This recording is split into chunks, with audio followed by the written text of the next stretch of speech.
UFC 262 in Houston, Texas. In the Toyota Center, we will have fans in the stands. And speaking of fans, my t-shirt courtesy of Harpies Fury.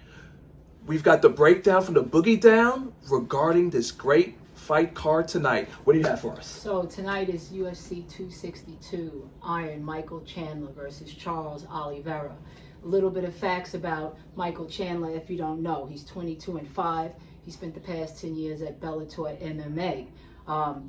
Noted losses on Chandler's record is he lost twice to Will Brooks. Will Brooks, who came to the UFC and didn't last long. Also, Will Brooks was also beat by Charles Oliveira. So that's a little background on him. Charles Oliveira is 30-8. He's on an 8-fight win streak in the UFC. Noted losses for Charles Oliveira: Max Holloway, Anthony Pettis, Ricardo Lamas, and Paul Felder. I like both of them, but I might have to go with Charles Oliveira a little bit over Michael Chandler. I'm going with him too. I think Chandler has the power. I think if Chandler's able to get up on him, catch him with something, perhaps, maybe get him down, wrestle him a bit. But Charles Oliveira is a UFC vet. He's been in there with the best of the best. He defeated Tony Ferguson in his last fight. Single-handedly. I enjoyed that fight. Exactly, and Tony Ferguson is the co-main event with Beneil Dariush. But I feel I have to go with Charles Oliveira based on the experience he has, the time he's been in the UFC. So Charles Oliveira is my pick for tonight. Sounds good. And speaking of co-main event, you mentioned Tony Ferguson. I don't really have much love for Tony Ferguson. I actually enjoyed his last two fights where he got beat down pretty bad. Do you consider this fight to be where does Tony stand? Like, are the stakes high, win or lose at this point? I think Tony is one of the all-time greats. We can't forget Tony Ferguson came from the Ultimate Fighter. He rose up in the ranks. We can't forget Tony Ferguson came from the Ultimate Fighter. He was undefeated in the UFC for a long time. A lot of situations happened where he never ended up fighting Khabib like we all wanted to see. Multiple times. But I think at the end of the day, Tony Ferguson is a beloved character. Tony Ferguson recently went to a Wild Card Boxing Gym with Freddie Roach. He was there with George St. Pierre, working on his hands. As far as my understanding, I believe he's going to have Freddie in his corner tonight, so let's see. I like Beneil Dariush, but I think Tony just has, the experience. I feel like he's coming with it tonight. Could Beneil get that punch in there, kind of like he did to Drakkar Klose, maybe knock Tony out? You never know. This is the UFC. Anything could happen, but I'm going with my man Tony Ferguson tonight. Okay, and for you social media, Twitter Dugs, who might want to hate on Tony Ferguson if he loses, but win or lose, she gave you the history to respect the man's character and what he has brought to MMA and UFC and his longevity in the octagon. Yes, indeed. So just also of note, on the card, a fight to look out for is Shane Burgos versus Edison Barboza. They should be the first fight on the pay-per-view card. I think that's going to be a banger. I like Shane Burgos. I just don't know if he has what it takes to actually stand toe-to-toe with Edson Barboza. Once Edson starts throwing those kicks, he starts feeling that power. Very dangerous. Fight may end quick, fight may end long. We'll see, but, Don't be late. That sounds like a don't be late to the main card. You're paying how many X amount of dollars? $70.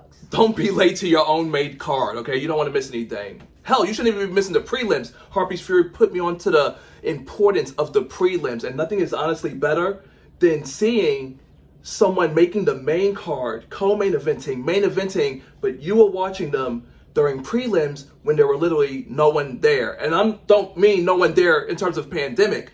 People who don't come into the prelims, who pay good money to go to these fights but want to skip the first 2 hours. You just want to show up for the main card. You're doing yourself a grave disservice. Yeah, I would say, you pay the money to go see the fights, pay to see all the fights. Show all the fighters love. I'd be there for the first fight. I'd be there until the last fight.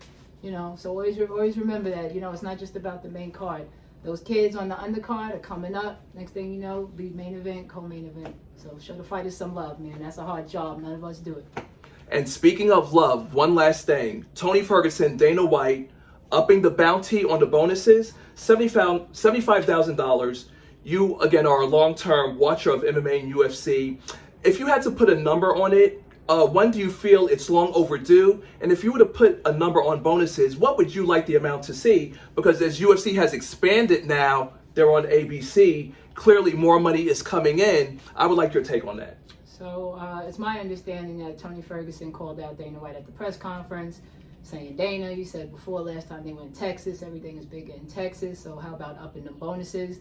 Bonuses got up to $75K. It's my understanding that's just for this UFC 262 fight. But do the guys deserve more money? Absolutely. I mean, I think probably fighters should make a base $1 million. I mean, just based off, if you look at boxing, you know, boxing, MMA, UFC's been coming up because boxing's been slacking. So pay the fighters that's making the sport the hottest sport in the game right now. Everybody talks MMA. Everybody knows MMA fighters. You know what I mean? So in the UFC's at the apex, you know, so what would I like to see? Yeah. Base pay, maybe $500,000. You know, obviously main events get millions.